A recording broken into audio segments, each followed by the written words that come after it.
Selamat sore Bapak Ibu Saudara. Sore hari ini kita akan mulai ibadah kita. Kita akan nyanyikan pujian Kau Hiasi Kehidupanku.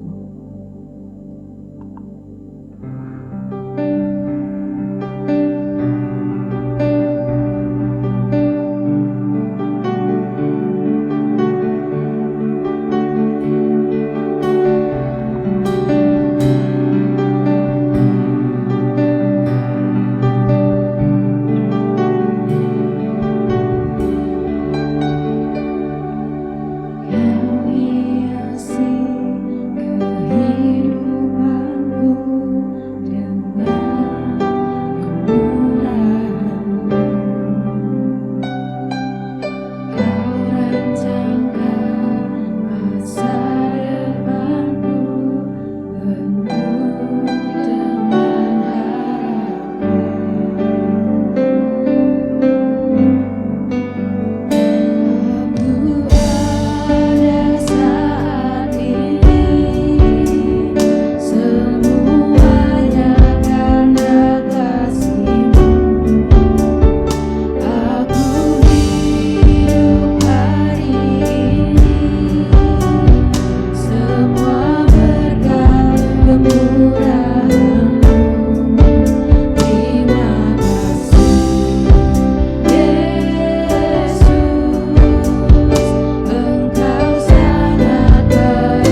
Tuhan Yesus, sore hari ini Engkau berikan kesempatan kepada kami untuk kami boleh datang ke rumah-Mu, untuk kami boleh memuji dan muliakan nama Tuhan, untuk kami boleh mendengarkan firman-Mu, supaya hidup kami Tuhan, hidup benar di hadapan Engkau.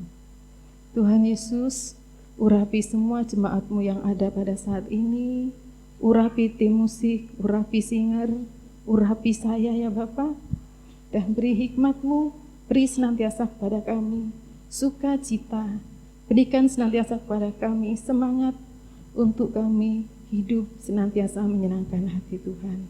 Tuhan Yesus, kami akan mulai ibadah pada saat sore hari ini, biarkanlah Roh Kudus-Mu hadir di tempat ini. Hanya di dalam nama Tuhan Yesus Kristus kami akan mulai. Semua yang percaya katakan amin. Silakan duduk kembali. Siapa yang merasa menang pada hari ini? Saya. Siapa yang merasa merdeka hari ini? Saya. Tuhan Yesus memberikan kepada kita kemenangan. Kita akan nyanyikan pujian Ku Kalahkan Musuh.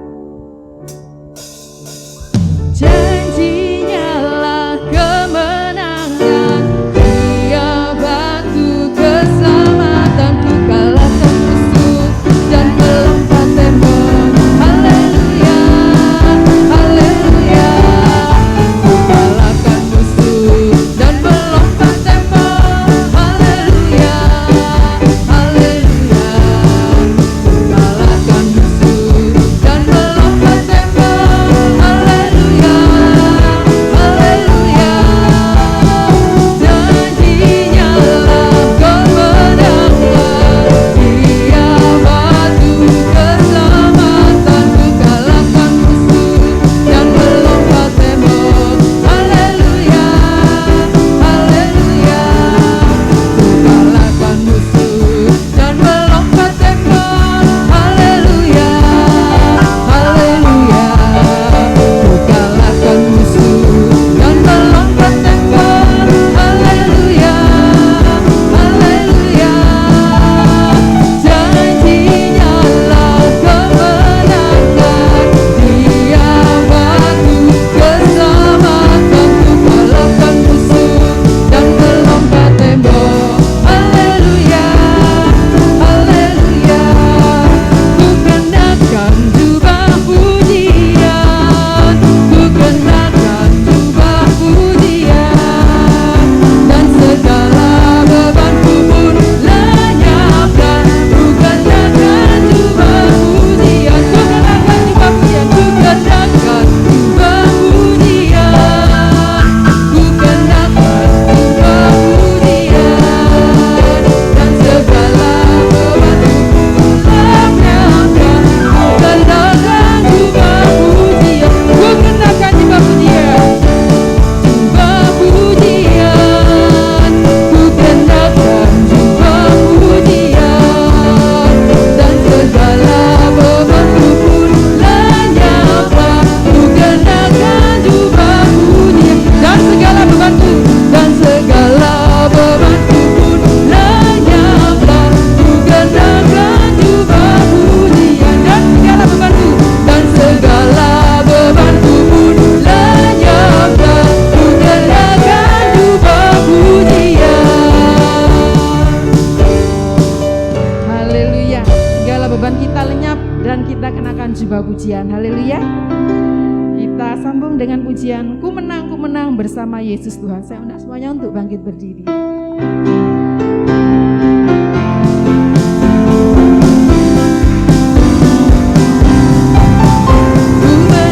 Ku menang bersama Yesus Tuhan. Ku menang di dalam peperangan. Ku menang atas segala setan. Haleluya, haleluya. Ku menang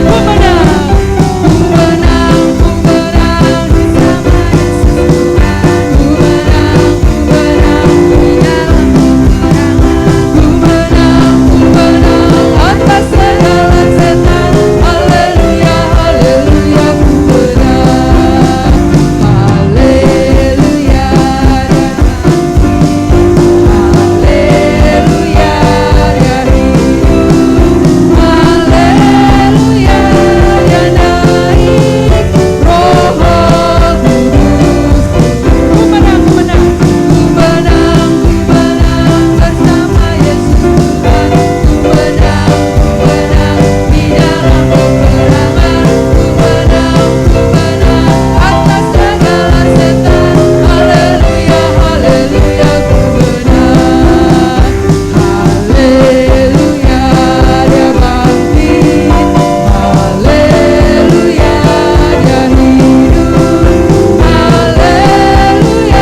Kalau tidak ada, kita sambung dengan pujian Lebih Dari Pemenang.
Kalau tidak ada, kita mau menyiapkan hati kita untuk kita mendengarkan firman Tuhan, supaya benih-benih firman Tuhan tertanam dalam hati kita, bertumbuh dan berbuah, dan kita menjadi berkat dimanapun kita berada.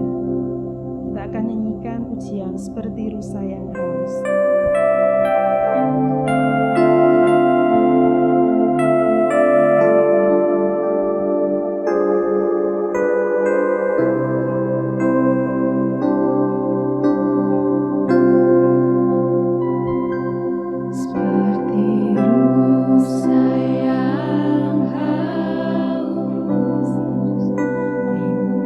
Aliran sungai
Yesus, Engkau memberikan kemenangan atas kami. Dan kami akan menang Tuhan dari ego kami. Kami ingin menang melawan diri kami sendiri ya Bapa. Karena bersama Engkau Tuhan Yesus, kami pasti melangkah maju dan kami pasti diberkati. Tuhan Yesus, sebelum kami mendengarkan firman-Mu, Tuhan sucikan hati kami untuk kami boleh menerima setiap firman Tuhan, supaya firman-Mu menjadi pelita bagi kehidupan kami, supaya hidup kami senantiasa diberkati. Tuhan Yesus, terima kasih buat kasih-Mu, terima kasih buat pengorbanan-Mu. Terima kasih Roh Kudus, Engkau yang senantiasa mengingatkan kami untuk kami hidup lebih baik lagi. Tuhan, Engkau urapi hamba-Mu yang akan menyampaikan firman Tuhan. Engkau senantiasa memberikan semangat dan sukacita. Engkau senantiasa memberikan hikmat yang berlebih. Tuhan, Engkau juga memberkati jemaat-Mu di tempat ini, memberikan kepada kami semua roh takut akan Engkau, supaya hidup kami senantiasa dibimbing oleh-Mu ya Bapa. Tuhan Yesus, kami sudah siap untuk menerima firman-Mu. Hanya di dalam nama Tuhan Yesus Kristus kami sudah berdoa. Haleluya. Amin. Shalom. Iya. Saya minta tolong pintunya itu atau ditutup ya, kok sulap ya. Ya, terima kasih. Nanti kalau sudah matahari bisa dibuka lagi. Terima kasih.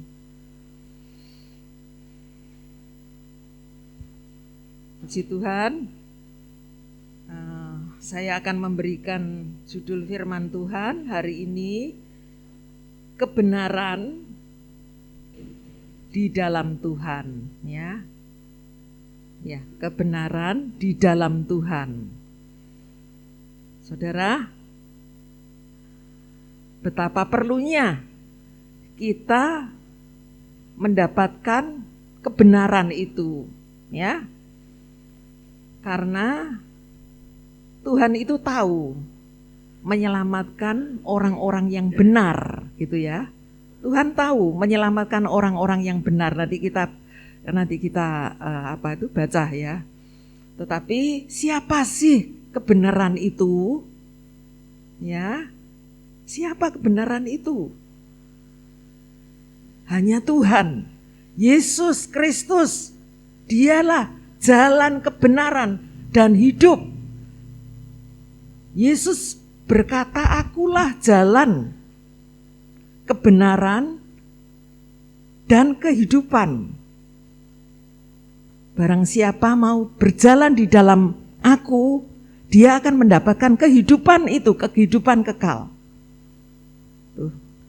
Ya, kita semua ingin, saudara, mencapai kehidupan ini. Berapa sih panjangnya? Umur berapa? Ya, kalau kita sudah mungkin sudah merasakan, aku sudah tua. Ya. Kemarin saya bertemu dengan seorang yang umur 78 tahun, ya. Saya berkata, "Oh, puji Tuhan, sehat ya. Saya diberi bonus." Nah, dia mengatakan, "Aku diberi bonus." Loh, kok gitu? Iya kan firman Tuhan bilang 70, 80 tahun. Oh iya. Maksudnya usia manusia 70 itu sudah terasa ya saudara. Terasa sudah kesel, capek, sudah gitu ya. 80. Firman Tuhan katakan bahkan kekuatan manusia lebih dari itu, apa yang dibanggakan itu sia-sia. Semuanya enggak berarti. Ya, berkata seperti itu. Nah, tujuan hidup ini bukan cuma ini. Bukan cuma sementara ini, tetapi ada kekekalan. Ya, dan Tuhan itu tahu menyelamatkan orang-orang yang benar, ya. Saya akan memberi judul kebenaran di dalam Tuhan. Ya. Saudara, saya berusaha ya dengan minta Tuhan tolong supaya dalam waktu yang singkat mengerti gitu ya saudara ya. Tadi saya pinginnya ada gambar, tapi nggak ada itu ya. Tapi nggak apa-apa lah. Nanti saudara baca ya di dalam 2 sekarang 2 Petrus pasal 1 ayat 16 sampai 18. 2 Petrus pasal 1 ayat 16 sampai 18. Ya. Kita baca ya. 2 Petrus pasal 1 ayat 16 sampai 18. Sudah? Mari kita baca. 2, 3. Sebab kami tidak mengikuti dongeng-dongeng isapan jempol manusia ketika kami memberitahukan kepadamu kuasa dan kedatangan Tuhan kita Yesus Kristus sebagai Raja. Tetapi kami adalah saksi mata dari kebesarannya. Kami menyaksikan bagaimana ia menerima kehormatan dan kemuliaan dari Allah Bapa ketika datang kepadanya suara dari Yang Maha Mulia yang mengatakan, inilah anak yang kukasihi, kepadanya lah aku berkenan. Suara itu kami dengar, datang dari surga ketika kami bersama-sama dengan dia di atas gunung yang kudus. Saudara, ini tulisannya Petrus. Ya, Petrus itu murid Tuhan. Kita tahu Petrus itu adalah tokoh yang spontan gitu ya, yang maju terus, yang mewakili semuanya. Kalau ngomong Petrus itu dia yang terdepan gitu ya. Nah, dia katakan apa? Kami tidak mengikuti dongeng-dongeng isapan jempol. Kami ini tidak ngomong kosong gitu loh artinya ya. Apa yang kami katakan ini tidak mengikuti dongeng-dongeng isapan jempol manusia. Ketika kami memberitahukan kepada kamu kuasa dan kedatangan Tuhan kita Yesus Kristus sebagai Raja. Dia mengalami. Petrus mengalami. Makanya dia menulis suratan Petrus 1 dan 2 Petrus di sini disebutkan. Ya saudara, siapa Petrus? Petrus pernah mengalami kegagalan. Pada saat dia dihadapkan kenyataan, tidak berani dia ngomong yang apa itu, yang keras, yang berani menantang. Tapi ketika dihadapkan penderitaan, aduh mundur teratur dia. Tidak mengakui siapa Yesus itu. Itu pengalaman saudara. Tapi apa akhirnya setelah Petrus mengalami? Dia mengalami Tuhan. Dia dipulihkan. Dia diubah. Mengalami dirinya itu diubahkan. Ketika Roh Kudus itu masuk di dalam hidupnya, dia berubah total. Dia berani tampil jadi pemenang. Dia bahkan katakan, aku enggak ngomong kosong. Apa yang kami alami. Aku mendengar sendiri suara dari surga. Inilah anakku yang kukasih, kepadanya aku berkenan. Ketika kapan? Ketika aku melihat, ya, pada saat itu ada Petrus, Yakobus, Yohanes. Dibawa oleh Tuhan Yesus naik di atas gunung dan di situ diperlihatkan. Diperlihatkan apa saudara? Yesus Kristus wajahnya ini bersinar ya. Seperti matahari. Pakaiannya cemerlang. Petrus menyaksikan. Petrus melihat itu. Tetapi pada saat dia melihat, di situ ada dua pribadi yaitu Musa dan Elia yang bersama-sama Yesus, saudara. Yang bersama-sama Yesus. Lalu apa? Dalam hati Petrus, Yakobus, Yohanes pasti ada pengalaman. Wah, takjub aku, hebat dia. Wah, mungkin begitu ya. Sehingga pada saatnya pikiran itu pikiran itu ada, lalu Petrus mengatakan, aku mau mendirikan, aku mau berkorban, aku mau mendirikan kemah, satu untuk kau, satu untuk Musa, satu untuk Elia. Wah, hebat ini. Ya, siapa Musa? Siapa Elia? Itulah mewakili nabi-nabi yang Tuhan pakai, yaitu di zaman perjanjian lama. Lalu setelah itu, apa yang terjadi? Pikiran itu. Dan dia mengatakan spontan, saudara. Tetapi pada saat itulah datang awan. Awan itu dia melingkupi seluruhnya. Dan hanya terlihatlah Yesus sendiri di situ. Mana yang kedua orang itu? Saudara, saya baca ini, saya gini ya saudara. Ya mungkin saudara sudah pernah baca, dengar ya. Tapi saya gini mengambil kesimpulan, oh Tuhan, pengalaman apa yang Tuhan mau didik Petrus ini? Apa sih bagi saya merasakan kalau saya jadi Petrus, kan gak salah toh.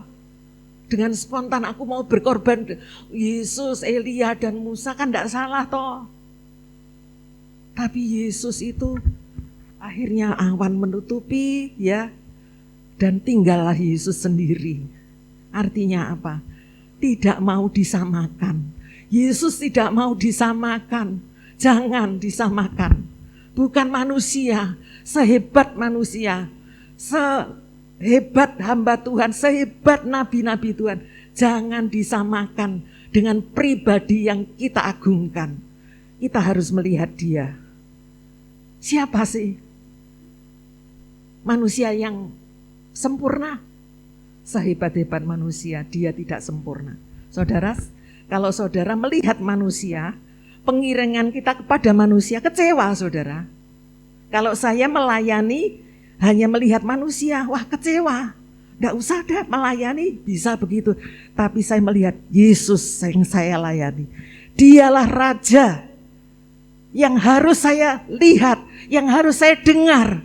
Karena dia mengatakan ada upah untuk semuanya itu. Ya saudara, kalau saudara mau baca nanti di dalam Matius 17 ayat 1 dan 5 sampai 5. Ya saudara, bisa ya? Nanti dibaca di rumah aja ya. Yang saya katakan bahwa ada Petrus, Yakobus dan Yohanes melihat wajah Yesus, itu dengan detail dikatakan gitu. Tetapi Petrus ini dia sama sekali tidak diizinkan untuk, pengakuannya benar. Dia sudah katakan, biarlah aku mendirikan kemah untuk ketiganya, dan aku telah mendengar sendiri suara itu, seperti yang kita baca tadi, suara yang mengatakan, inilah anakku yang kukasihi, kepadanya lah aku berkenan. Ada pengalaman itu. Dan melihat sendiri hanya Yesus yang ada. Saudara baca nanti di dalam Matius 17 ayat 1 sampai 5. Tapi saya mau teruskan. Kebenaran di dalam Tuhan ini apa? Bagaimana saudara? Pengiringan kita kepada Tuhan, pelayanan kita kepada Tuhan, pengenalan kita kepada Tuhan, bagaimana pengalaman itu? Saudara yang menjawab. Atau saudara katakan, aku kok enggak punya pengalaman ya sama Tuhan ya. Nah saatnya kita minta loh ya saudara. Kita masing-masing untuk mengalami Tuhan itu. Kapan? Kapan kita mengalami? Ada saatnya. Pada saat keadaan bukan baik, bukan keberuntungan, justru dalam lembah yang kelam. Kita tahu, oh ternyata aku tidak ditinggalkan. di dalam lembah kekelaman, aku tetap melihat ada gembala yang aku. Itu pengalaman kapan? Beda-beda. Ya saudara, semua mengalami beda-beda. Pada saat apa? Mungkin anak-anak muda lain ya. Anak-anak muda mungkin lain dengan kita orang tua lah ya. Ya, mereka punya pengalaman, tapi pengalaman yang penting itu adalah kita boleh mengalami dan menyatakan kebenaran itu hanya ada di dalam Yesus Kristus. Saudara, saya mau bacakan lagi ya 2 Petrus 2 ayat 7 sampai 9. 2 Petrus 2 ayat 7 sampai 9. Baca ya sama-sama. 2, 3. Tetapi ia menyelamatkan Lot, orang yang benar, yang terus-menerus menderita oleh cara hidup orang-orang yang tak mengenal hukum dan yang hanya mengikuti hawa nafsu mereka saja. Sebab orang benar ini tinggal di tengah-tengah mereka dan setiap hari melihat dan mendengar perbuatan-perbuatan mereka yang jahat itu sehingga jiwanya yang benar itu tersiksa. 9. Maka nyata bahwa Tuhan tahu menyelamatkan orang-orang saleh dari pencobaan dan tahu menyimpan orang-orang jahat untuk disiksa pada hari penghakiman. Saudara, ini tulisan Petrus juga ya. Tulisan Petrus juga mengatakan tentang ada nabi-nabi palsu, guru-guru palsu yang akan membingungkan gitu loh ya. Membingungkan orang yang mengenal Tuhan, yang mengiring Tuhan, yang mendengar ajaran Tuhan. Nah, kalau ada guru palsu pasti ada ajaran palsu, saudara. Ya. Kalau ada nabi palsu pasti ada nubuat palsu. Nah, untuk supaya tidak terkecoh kita, tidak terkecoh kena nabi palsu, kena guru palsu, bagaimana? Ya kita harus mengenal yang benar. Siapa benar itu? Di dalam firman Tuhan. Firman ini kebenaran. Ya.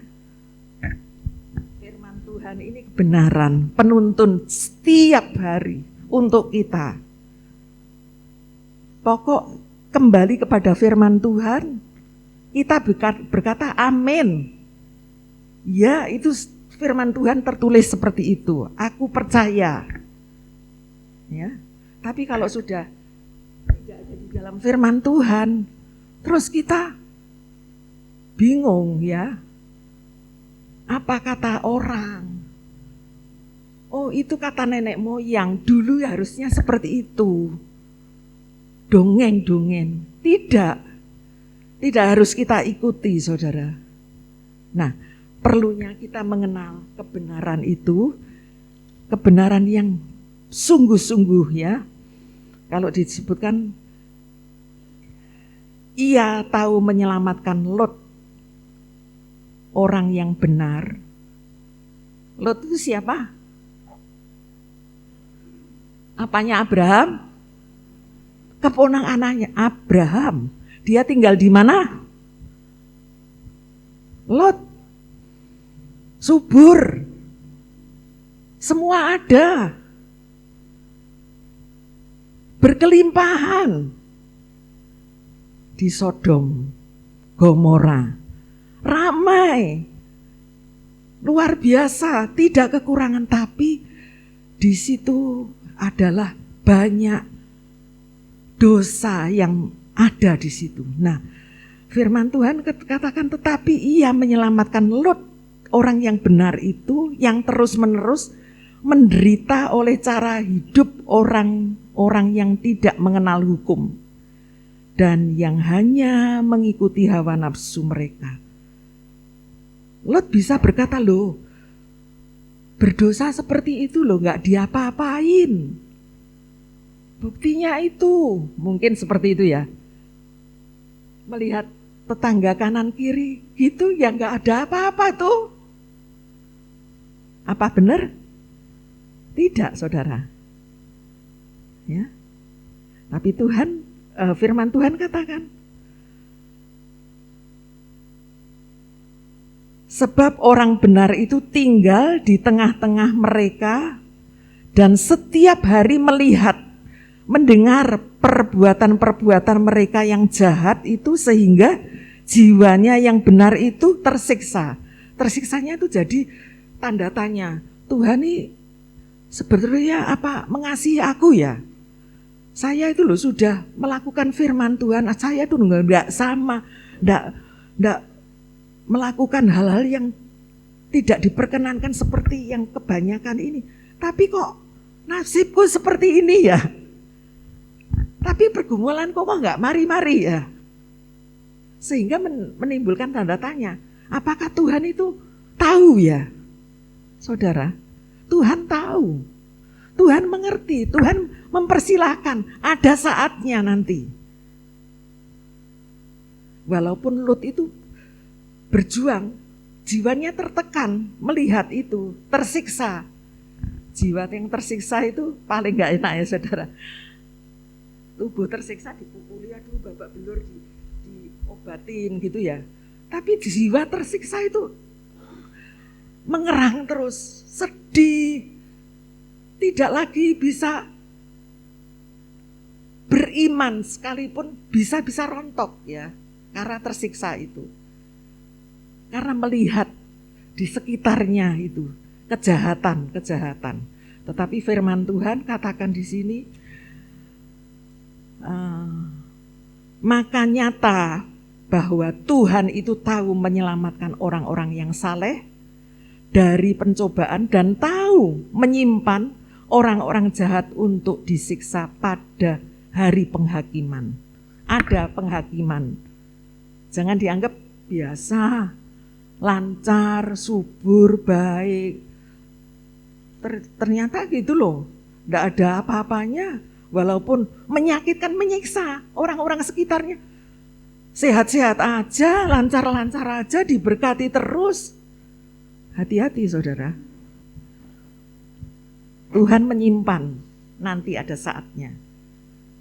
Nah, bukankah kita tidak mau saudara? Kita tidak mau sampai nanti kesempatan itu tidak ada ya. Kesempatan itu untuk kita memperbaiki diri tidak lagi ada. Pada saat apa? Pada saat Tuhan panggil pulang, pergi, ayo pulang sekarang. Orang dipanggil Tuhan kan enggak tahu ya saudara ya. Dalam sukacita, dalam waduh apa-apa tahu ada kecelakaan misalkan gitu loh saudara ya. Mendadak itu, tidak tahu kan. Sebab itu kita harus setiap saat, kita harus mengerti. Oh Tuhan, tolong Tuhan, biarlah jalanku benar, hidupku benar, berkenan. Karena Tuhan tahu menyelamatkan orang-orang yang benar ini. Ya, saudara. Nah, kalau selama ini hanya kita katakan, pokoknya aku tidak bisa disalahkan, misalkan gitu ya. Aku ngomong apa adanya, punya prinsip, benar, yang lain salah, ya terserahlah. Tapi di hadapan Tuhan, kebenaran manusia itu sama dengan yang dikatakan kesalehan. Manusia itu sama sekali tidak berlaku di hadapan Tuhan. Seperti apa saudara kesalehan manusia? Kita baca di dalam Yesaya 64 ayat yang ke-6. Yesaya 64 ayat yang ke-6. Mari kita baca 2, 3. Demikianlah kami sekalian seperti seorang najis dan segala kesalehan kami seperti kain kotor. Kami sekalian menjadi layu seperti daun, dan kami lenyap oleh kejahatan kami, seperti daun dilenyapkan oleh angin. Ini pengakuan umat Israel sudah banyak sekali menyakitkan hati Tuhan. Walaupun dia adalah umat pilihan Allah, umat kesayangan Allah, bahkan dikatakan seperti biji matanya Allah. Umat Israel itu sedikit ya saudara, hanya beberapa juta gitu ya, bukan ratusan juta, bukan. Saudara nanti lihat di Google tuh, berapa sih Israel itu, berapa orang sih penduduk Israel. Tapi Tuhan katakan, aku memilih menjadi biji mataku, menjadi saksiku, anak kesayanganku. Orang yang disayang itu tidak dialog, mong-mong, aduh dieman-eman, salah biarannya aja, enggak. Pukul, salah pukul dia ya, mengalami banyak Israel ini, saudara. Sampai nanti saudara, kalau kita baca di dalam Wahyu 13 begitu ya saudara, nanti ada zaman yang sangat sulit, karena zaman itu adalah melawan kebenaran Tuhan, tidak mengakui kebenaran Tuhan, sehingga dikatakan zaman anti-Kristus. Kristus yang kita percayai itu, yang diurapi, itulah Yesus Kristus, itu dikatakan anti. Semua yang mengatakan anti Kristus tidak mengakuinya, saudara. Dan bukankah kita pernah baca pada saat itu nanti dua saksi Allah itu datang ya, menjadi saksi pada saat terakhir itu. Apakah Elia datang lagi, Musa datang lagi seperti yang tadi hilang itu, raib itu dari penglihatan Petrus di dalam Matius itu? Bukan saudara. Tetapi apa yang firman Tuhan ini katakan, Petrus katakan, aku itu menjadi saksi. Saksi dia ada, dia mati, dia bangkit, dia naik ke surga, dan dia akan datang kembali. Petrus katakan gitu. Sehingga dia menulis toh. Nah, kita zaman ini kan kita masuk di dalam zamannya Yesus naik ke surga, kita nggak tahu kan.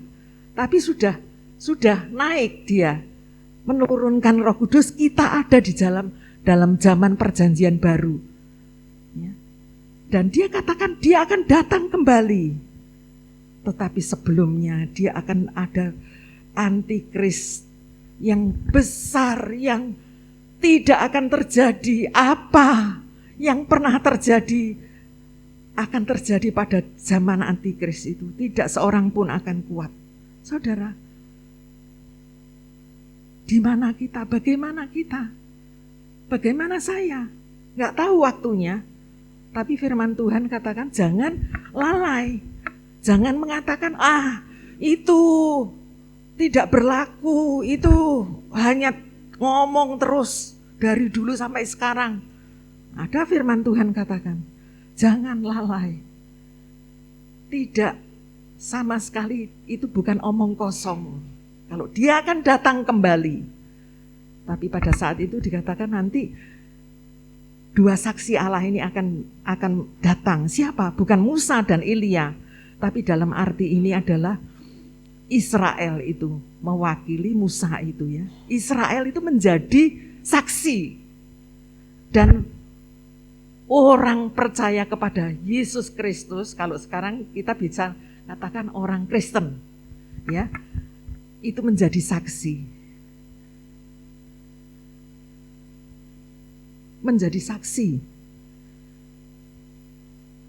Saudara, kalau kita saat ini kita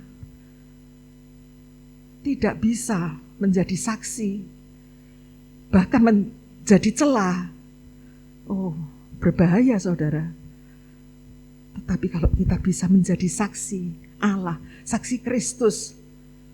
Sampai kapan? Kita kan tidak tahu, umur ini tidak tahu ya saudara ya. Kita akan tetap bertahan.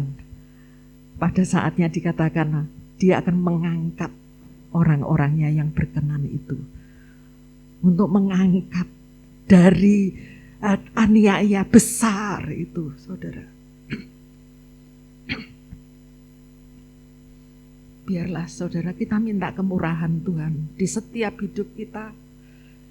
Biar kita menggunakan kesempatan ini untuk kita bisa mengerti jalan kebenaran Yesus Kristus ini dan kita tetap kuat di dalam Dia. Jangan kebenaran diri sendiri, karena dikatakan kesalehan manusia itu hanya seperti kain kotor. Kami sekalian menjadi layu seperti daun yang kering dan lenyap. Kejahatan kami seperti daun dilenyapkan oleh angin. Tidak bisa dipertahankan. Semua akan tunduk takluk dalam penghakiman Allah. Saudara, biarlah dalam hidup kita suatu hari nanti kita bersorak-sorai pada saat tiba saatnya. Masuklah anakku dalam perhentian kerajaan. Mari masuk, berkenan.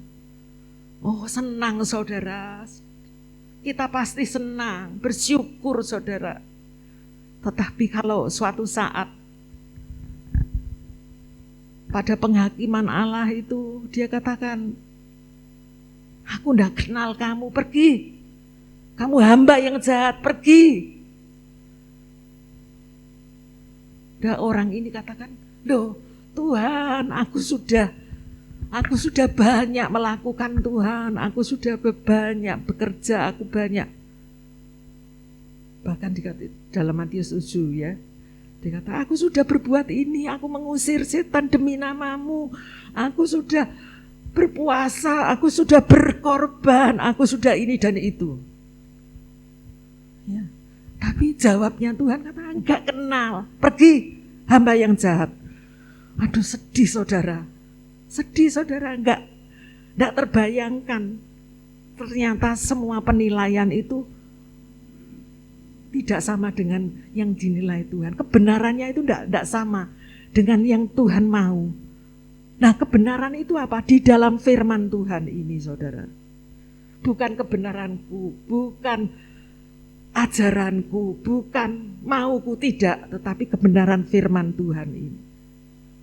Tapi pada suatu saat ada penghakiman itu ya, lalu Tuhan katakan, masuklah, nikmati kerajaanku, mari masuk hamba yang baik, mari masuk dalam perhentian kerajaan Allah. Pada saat apa? Pada saat aku dalam penjara engkau datang kepadaku. Pada saat aku lapar engkau memberi aku makan. Pada saat aku tidak memiliki, aku kedinginan engkau memberi aku pakaian. Loh kapan? Kapan ya? Pada saat engkau memperhatikan orang-orang di sekitarmu yang kekurangan, yang kelaparan, yang perlu penghiburan dan lain sebagainya. Masuklah saudara. Jadi saya bisa pikirkan gini loh saudara. Perlunya kita itu berbagi. Apa yang kita miliki kita berbagi. Kita membagi. Ya, diakonia itu perlu ya. Diakonia. Tetapi kalau hanya aku sudah mengusir setan, aku sudah berpuasa, aku sudah mempersembahkan ini dan ini, itu marturia. Kita bersaksi toh ya. Ayo datang kepada Tuhan, ayo percaya Tuhan itu Yesus baik. Ayo pasti kamu dikuatkan. Bukan enggak perlu saudara, perlu. Kata-kata itu perlu. Tetapi kalau hanya seperti itu ya, kita tidak tanpa perbuatan yang kita bisa lakukan, itu nilainya di hadapan Tuhan itu kurang, saudara. Bahkan Tuhan katakan, aku gak kenal kamu. Gak kenal. Mari saudara, biarlah saudara semua masing-masing ya, diberikan hati untuk kita lihat. Mungkin ada ya di rumah saudara, entah itu orang-orang yang bekerja, entah itu siapa saja yang ada di sana, berikan ya. Bagian yang kita harus makan misalkan ya, kita bisa beri, kita berikan. Kita lakukan firman Tuhan, maka Tuhan katakan, aku akan memberkati. Ya. Dan ini firman Tuhan ya, saudara. Nah, jadi siapakah kebenaran itu? Kebenaran itu adalah Yesus sendiri. Sebagai ayat yang terakhir, kita baca di dalam Amsal 11 ayat 19.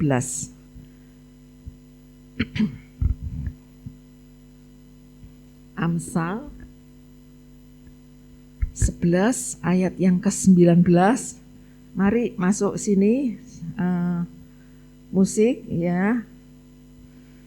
Kita baca bersama-sama. 2, 3. Siapa berpegang pada kebenaran yang sejati menuju hidup, tetapi siapa mengejar kejahatan menuju kematian. Ya, siapa berpegang pada kebenaran. Kebenaran itu di dalam firman Tuhan. Kebenaranku, Allah adalah kebenaran. Firmanku itu adalah kebenaran. Ya, kalau kata-kata manusia jangan dipercaya ya, atau mungkin diragukan ya enggak apa-apa. Tapi kalau firman Tuhan katakan, kita belajar, kita mengenali, kita mengamini, kita melakukan, saudara. Ya. Siapa berpegang pada kebenaran yang sejati menuju hidup, tetapi siapa mengejar kejahatan menuju kematian.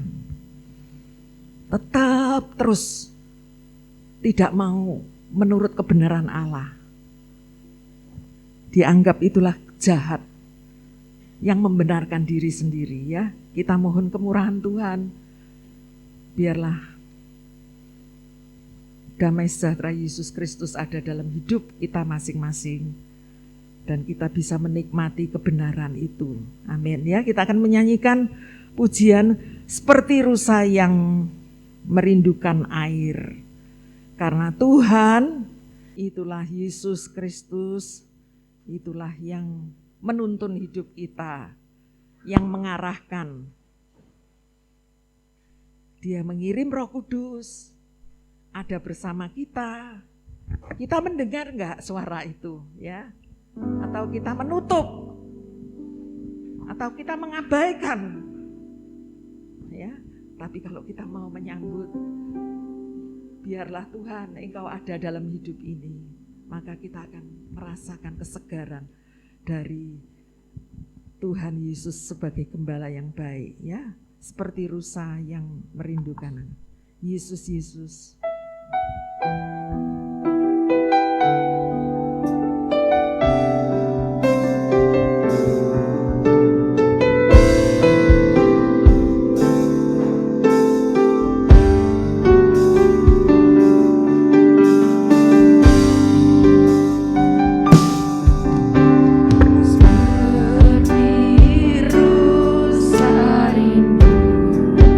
Sungaimu jiwa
Terima kasih Tuhan, segala puji syukur hanya bagi-Mu.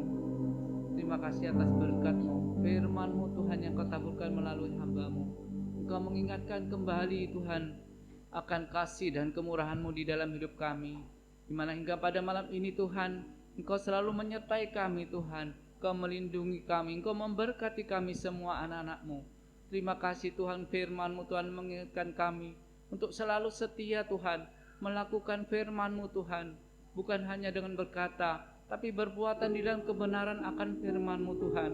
Beri kekuatan kami Tuhan untuk melakukan seperti Engkau melakukan Tuhan, karena besar kasih kemurahan-Mu di dalam hidup kami. Terima kasih Tuhan, terima kasih pakai hamba-Mu lebih hari lebih Tuhan. Terima kasih Tuhan, ajar kami Tuhan, kiranya Tuhan melakukan firman-Mu di dalam kehidupan kami, seperti Engkau melakukannya Tuhan, terlebih Tuhan mengasihi kami. Terima kasih Tuhan, beri kekuatan pada kami Tuhan, untuk kami bisa melakukan kehendak firman-Mu. Terima kasih Tuhan, kami ucap syukur Tuhan, hanya dalam nama Tuhan Yesus Juru Selamat kami ucap syukur atas segala firman yang Kau berikan pada kami. Dalam nama Tuhan Yesus kami berserah. Haleluya, amin.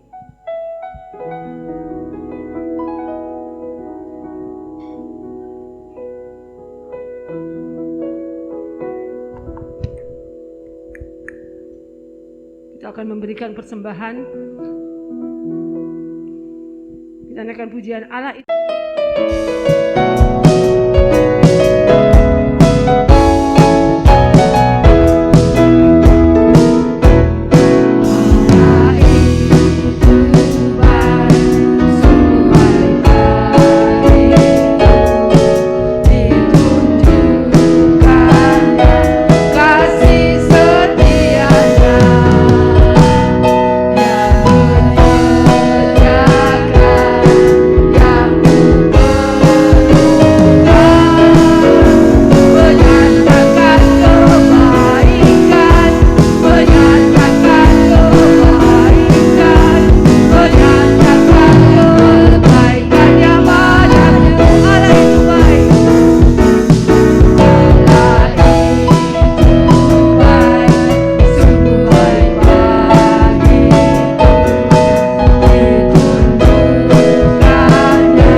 doa malam jam 7 sampai jam 8. Hari Sabtu komsel remaja jam 5 sore.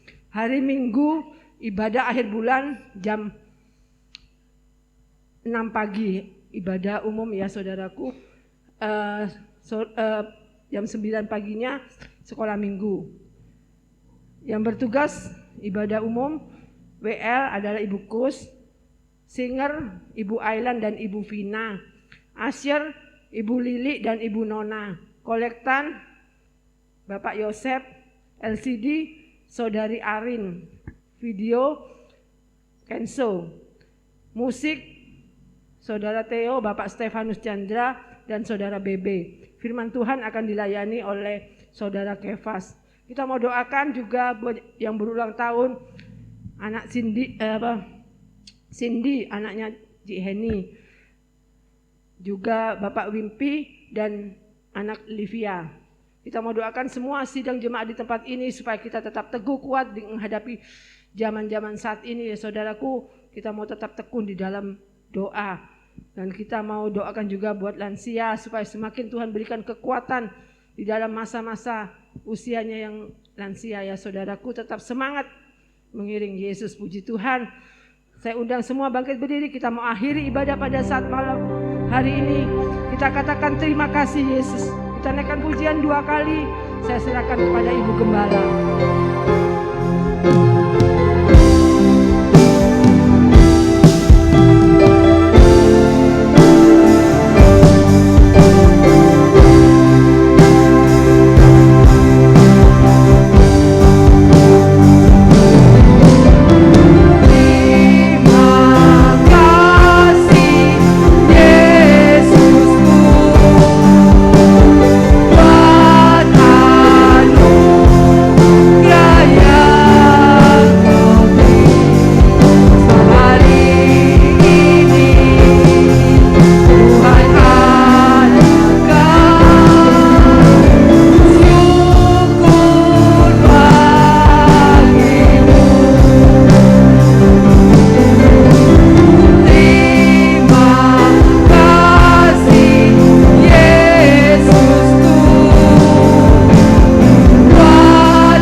Boleh sampai hari ini kami boleh sama-sama berbakti kepada Tuhan. Kiranya Engkau berkenan atas setiap persembahan pujian, persembahan hati kami kepadamu Tuhan. Dan kami percaya Engkau tidak meninggalkan setiap kami dalam setiap pergumulan. Engkau ada Tuhan. Terima kasih. Kami berdoa untuk hari-hari ibadah yang ada, juga untuk rencana tanggal 29 yaitu ada ibadah PWK, Persekutuan Wanita Kristen di Situbondo yang akan diadakan di GBI. Tuhan tolong supaya waktu yang ada ini kami kaum wanita boleh kembali bangkit bersama-sama berfellowship. Terima kasih Tuhan. Kami juga berdoa untuk pemerintahan negara ini, Tuhan berikan kemurahan-Mu. Walaupun apa yang kami hadapi hari-hari ini cukup menggoncangkan iman umat Tuhan, umat Kristen. Tuhan biarlah kebenaran itu ada padamu. Engkau tetap mengasihi negara ini, juga umat Tuhan yang ada di negara ini. Terima kasih Yesus. Terima kasih. Saat ini kami berdoa baik untuk anak-anak-Mu yang berulang tahun, baik Cindy, Wimpi, dan Livia. Engkau berkati Tuhan. Dengan kemurahan Tuhan, waktu yang diberikan boleh dipakai untuk memuliakan Tuhan. Untuk anak Cindy, Tuhan tetap sertai pada saatnya dia boleh melahirkan dengan pertolongan Tuhan. Terpujilah nama-Mu. Terima kasih. Kami mengucap syukur Tuhan. Untuk para lansia satu persatu, walaupun yang ada di rumah atau yang ada bersama kami saat ini, kiranya damai sejahtera Yesus Kristus ada menyertai kepada kami semuanya. Terpujilah nama-Mu. Saat ini kami berdoa Tuhan, kiranya berkat dari Allah Bapa, kasih daripada Tuhan Yesus Kristus, dan persekutuan Roh Kudus selalu menyertai kami. Apapun yang kami kerjakan, kami pergumulkan, Engkau ada bersama. Engkau berkati kami semuanya. Terpujilah nama-Mu. Kami berdoa hanya di dalam nama Tuhan Yesus Kristus. Kita yang percaya katakan amin. Tuhan berkati kita.